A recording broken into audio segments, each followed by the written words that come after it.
Մենք արդեն տեսել ենք, թե ինչ է լինում, երբ պետությունը չի կարողանում պաշտպանել իր ազգային շահերը, չի կարողանում պատասխան տալ, երբ փորձում են նվաստացնել կամ ոտնձգել այդ պետության նկատմամբ։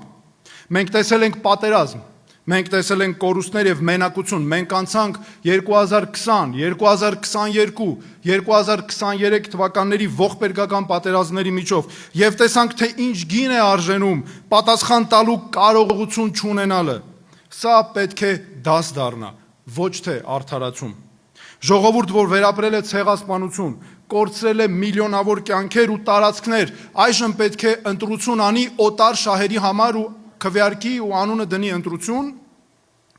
Մեր ժողովուրդն արժանի է այնպիսի պետության, որը մտածում է հենց ինքն իր մասին, տեր է իր քաղաքացիներին, տուն է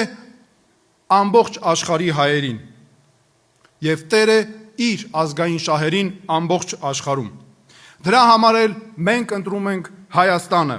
ոչ թե որովհետև փակվում ենք աշխարհից, ոչ թե որովհետև մեկուսանում ենք, այլ որովհետև միայն սեփական արժանապատվությամբ ղեկավարվող ժողովուրդն ու պետությունը